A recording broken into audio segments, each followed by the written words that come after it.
Hi, it's Miss P, and today I'm going to be talking about the Lantana dress from Mood Fabrics. If you saw my other video, I did one about the Aster Pants, which you'll see in the video is paired with this Lantana jacket.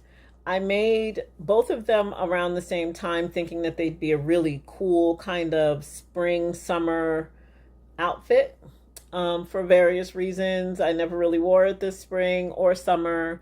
The pants were super heavy, and the jacket is a little, because it's a linen and a linen blend. I'm not sure what the exact fabric content is, but you can feel that linen in there, and the threads from the eyelet is a little bit they're a little bit scratchy. So I never really wore it. And also I couldn't quite find, like, I have it on with this super shiny metallic copper shirt today just because I thought it would be fun, but I really couldn't find the proper, you know, undergarment to wear with this. So yeah. But the reason I picked it is because I really just love shirt dresses. As you can see here, it is, the woman has it as kind of a jacket, kind of. She just has it like buttoned to the waistline, and then it's just flowing open. I thought that would be really good look with wide leg pants. So that's why I picked it. I cut a size 28-30. No, I cut a 24-26 up into the shoulders and around the arms into the waist. I started flaring out to the 28-30 because I have larger hips and thighs, and a larger derriere. So I just thought that it would be better if I just kind of gave myself the extra room in that way. Um, like I said, the fabric I used is a linen blend eyelet, and I did this color blocking in tan, tones of tan. So one's more of a olivey kind of tan, and the other one's more of a linen, natural linen color. And I thought that would be kind of cool. The alterations that I made quite a few. Like I said, I enlarged the hip and butt area. I decided not to do buttons, and that was kind of later. In retrospect, that probably wasn't the best point, but anyway, I decided to make buttons. I wanted a little tie collar up here. So I had a tie collar, but I cut it off, and I'll show you here too. But I cut it off, and I made these, and like just sewed it under because I didn't open it up to tuck them in. I just kind of sewed it under. Yeah, I didn't, and I also didn't put the collar on just because I'm not a collar person. I don't really like collars. If there's certain things, like I like a good button down shirt, but overall, I don't I don't bother with it.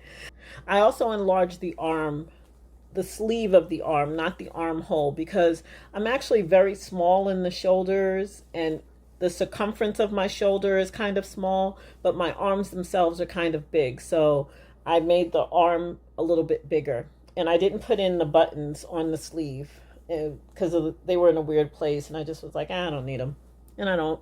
I think it came out pretty good, and even now I'm thinking I'm gonna put in some buttons. I didn't do the interfacing for it, and I didn't do the ties, the side ties, and that was another alteration. I removed the side ties. I don't care for them, but I would wear this.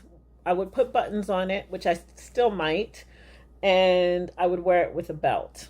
And I would absolutely do this again. And if I did it again, the changes I would make is I'd put pockets in it because it really kind of just needs that little.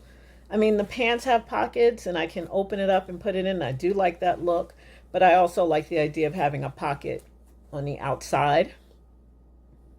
As with the pants, I would use a drapier fabric. This woman, she used a cotton, kind of a cotton poplin kind of thing. I don't know if I'd do that, but I would. Maybe I might do a cotton poplin or maybe a rayon blend, just something soft and kind of with a little bit of movement. I wouldn't want it as stiff. I'd want it kind of, this was supposed to be summery, and I'd want it more summery. I would, yeah, so I'd do the buttons. I'd make it shorter. This is almost floor length. And if I was making it as a dress or a piece that can switch between dress and and a duster, then I still think I would want it maybe a couple of inches below the knee as opposed to a couple of inches above the ankle. It's just kind of a weird length, and I have very tiny ankles. so, so it looks a little like I'm walking on stilts under there. I would make the placket even. As you can see, I made them a little uneven because I was so indecisive. And I figured if I'm doing buttons, it would be fine. And I'd cut a smaller size. I'd probably cut maybe between the 20, like a small 22, like closer, maybe like just above, below the line. Or maybe I just give myself a larger seam allowance so that I can really adjust. And I think that, and I would still flare out under the hips. I would pleat down, I would sew down the pleat in the back, or I would invert it so that it looked more like a pleat and just kind of opened up at the butt, as opposed to how it looks now. I don't really care for how it kind of spreads out open. To me, that looks like I'm pulling extra fabric, and there's plenty of room in this, so there's no reason that I need, need that. So yeah, that's it. I mean, that's my review of the Lantana pattern from Mood Fabrics. It's a free pattern. And as always, I would like for you to like and subscribe if you would like to like and subscribe. It always helps my channel, and it makes me feel good too when you comment and you have questions, and you want to know things about the pattern, or you have comments or constructive criticism. It really does help me. So thank you so much for joining me, and I'll see you next time. It's been Miss P. Bye.